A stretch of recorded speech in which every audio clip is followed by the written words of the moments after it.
Can we hear it for Justin? All right, Atlanta. Are we ready to do this? Are we ready to vote?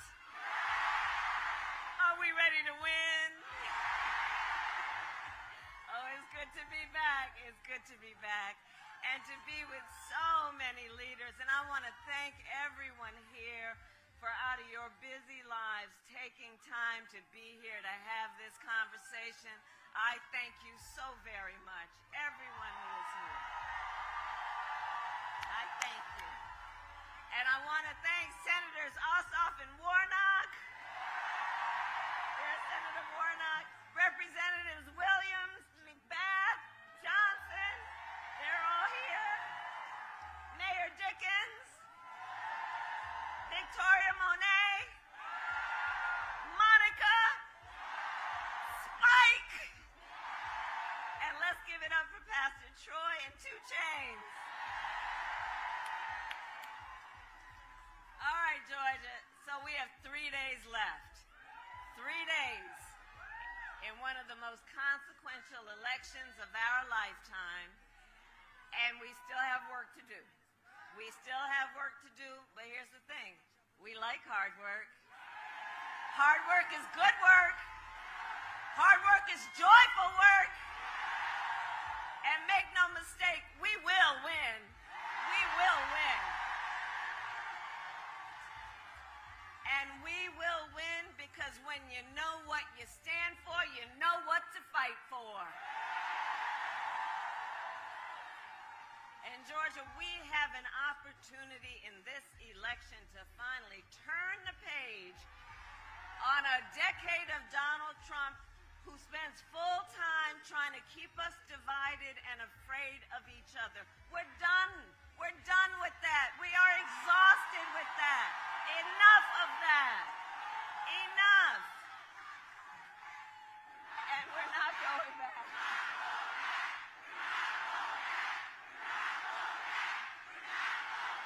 And we are not going back. And one of the reasons is because we do know the contrast. And we know who he is. But Atlanta, that's not who we are. That's not who we are. And it is time for a new generation of leadership in America. And I am ready to offer that leadership as the next president of the United States of America.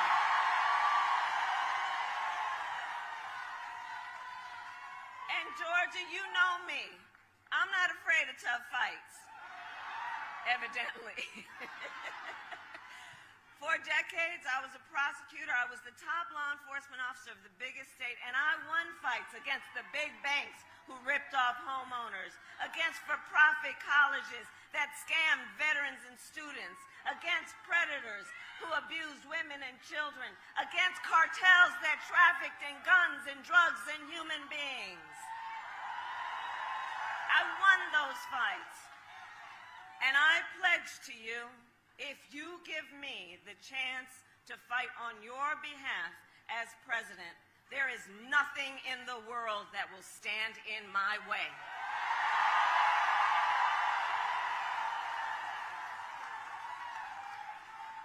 And look, we know who Donald Trump is.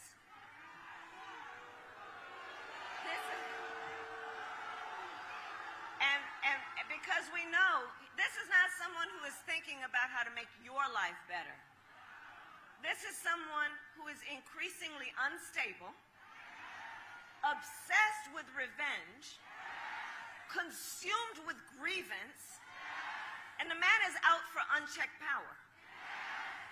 And in less than 90 days, it's either going to be him or me in the Oval Office.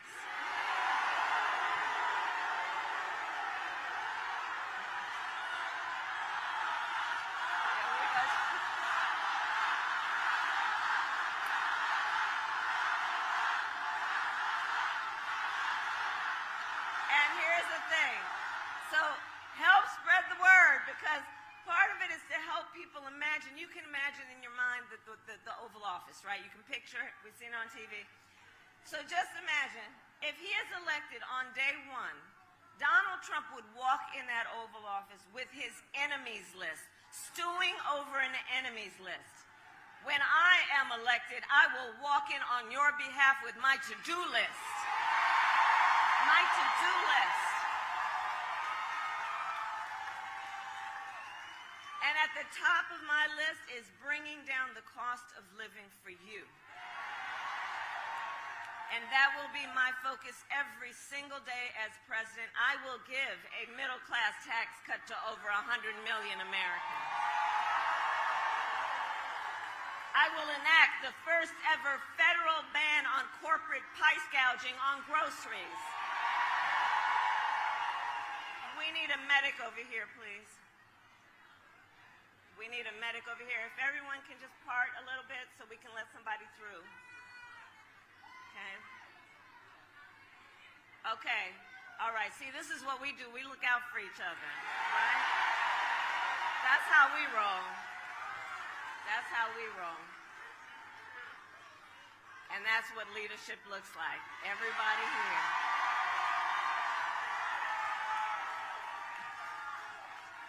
And among the things also on my to-do list is to fight to make sure that hardworking Americans can actually afford a place to live, affordable housing, one of the highest priorities.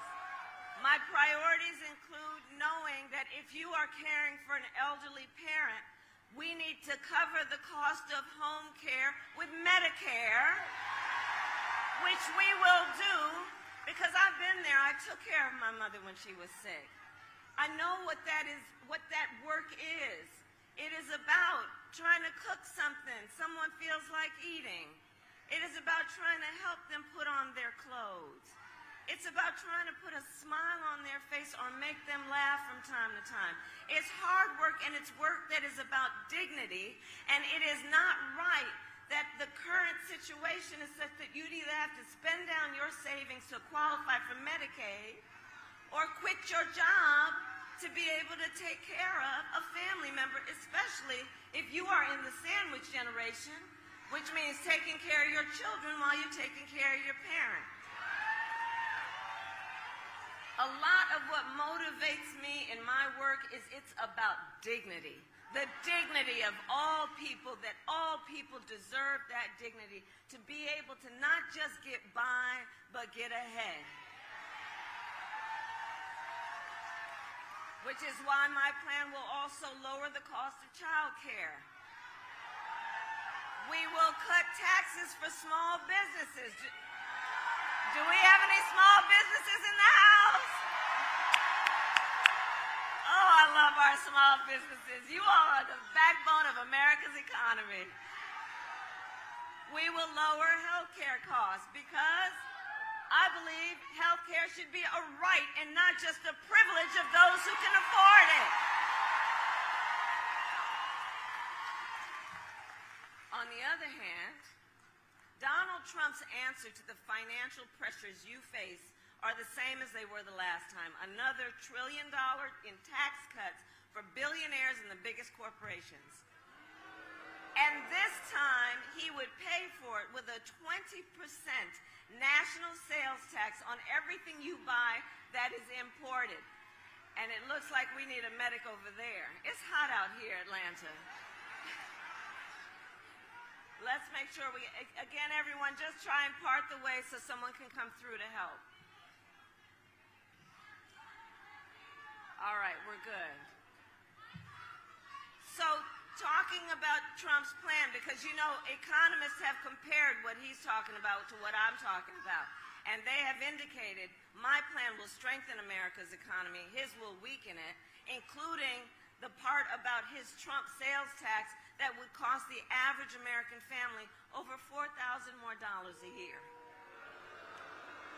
And on top of that, Donald Trump still is trying to get rid of and still wants to get rid of the Affordable Care Act, which would throw millions of Americans off health care and take us back to the time insurance companies could deny people with pre-existing conditions. You remember what that was?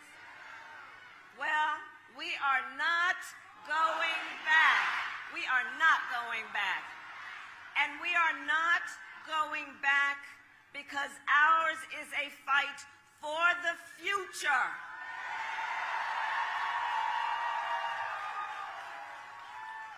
And ours is a fight for freedom. Like the fundamental freedom of a woman to make decisions about her own body and not have her government tell her what to do.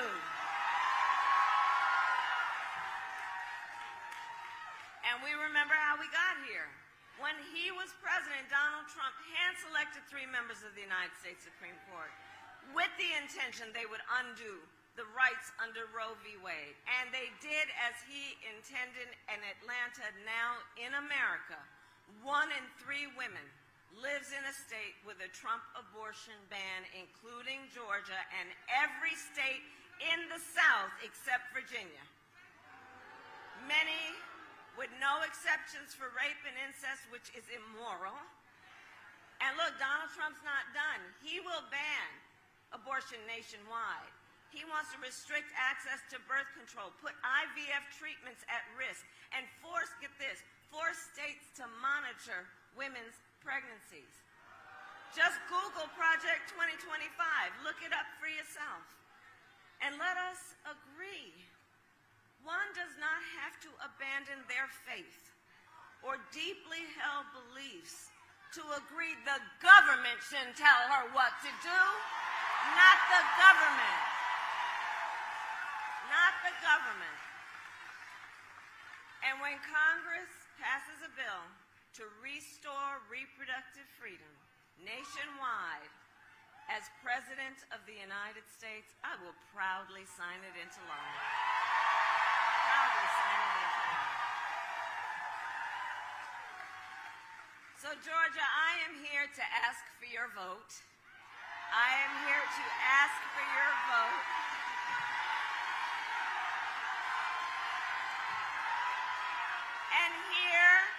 And here is my pledge to you. As president, I pledge to seek common ground and common sense solutions to the challenges you face. I am not looking to score political points. I am looking to make progress. I pledge to you to listen to those who will be impacted by the decisions I make. I pledge to you to listen to experts and to listen to people who disagree with me, because unlike Donald Trump, I don't believe that people who disagree with me are the enemy. He wants to put them in jail. I will give them a seat at the table. That's what real leaders do. That's what strong leaders do. And I pledge to you to always put country above party and self, and I pledge to you to be a president for all Americans. So that is my pledge to you, Atlanta. And let me ask, anybody here already voted? Oh, wow. Oh, my goodness. Well, thank you. Thank you. Thank you.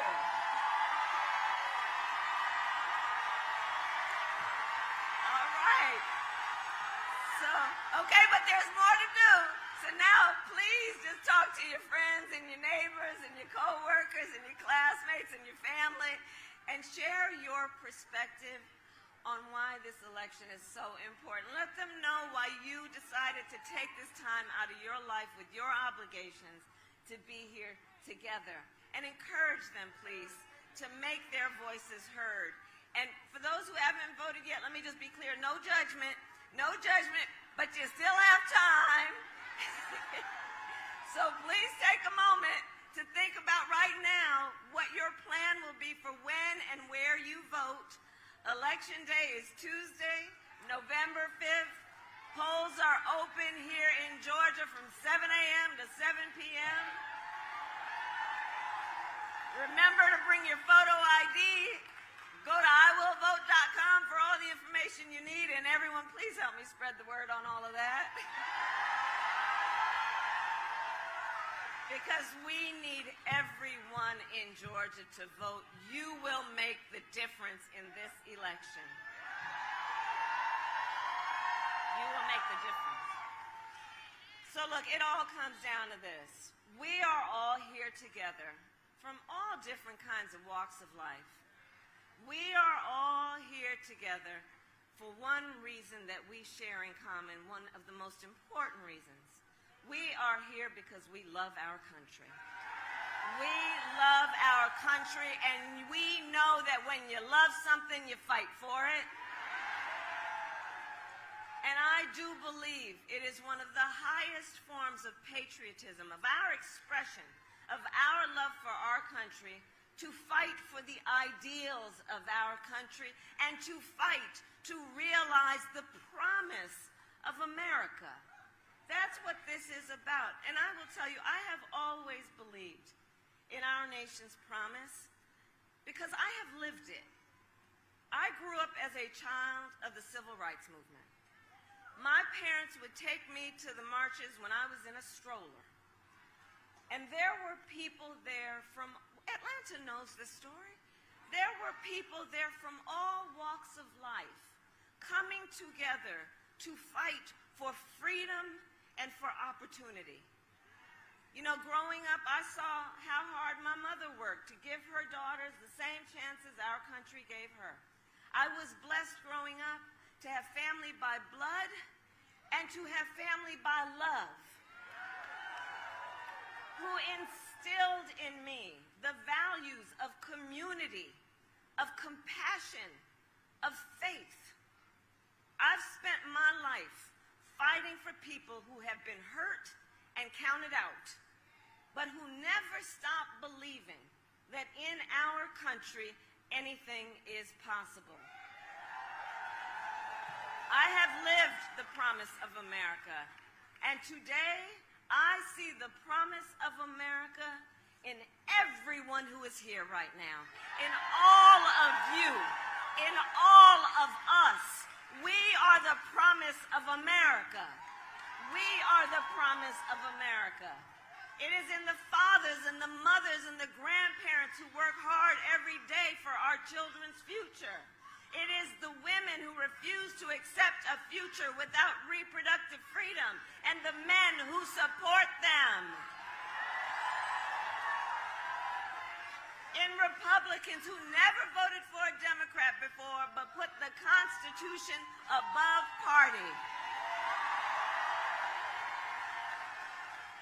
I see the promise of America in all the young leaders who are voting for the very first time. Raise your hand. Where are you? I love Gen Z. I love Gen Z. Oh. Because, see, this generation, you are rightly impatient for change. You are rightly impatient for change. You are determined to live free from gun violence and tackle the climate crisis and shape the world you inherit. For this generation, none of these issues we're talking about are theoretical or political. It is a lived experience for you. And I see your power. And I am so proud of you. And to everyone, can we hear it for our first-time voters?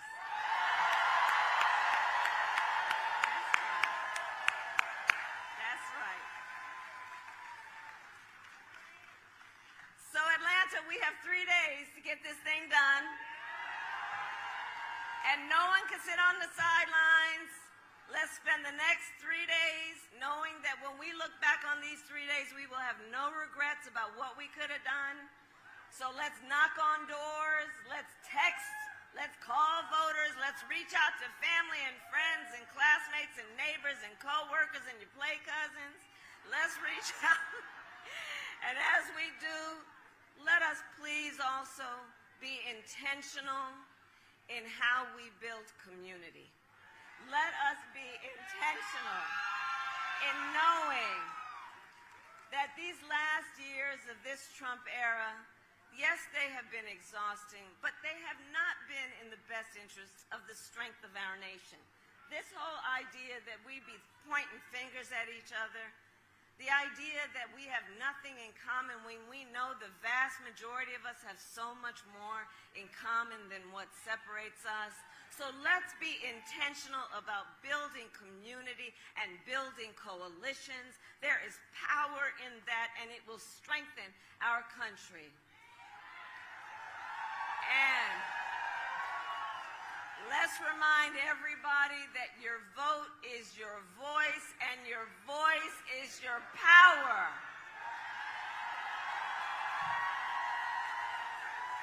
So, Georgia, today I ask you, are you ready to make your voices heard? Do we believe in freedom? Do we believe in opportunity? Do we believe in the promise of America? And are we ready to fight for it? And when we fight, we win. God bless you, and God bless the United States.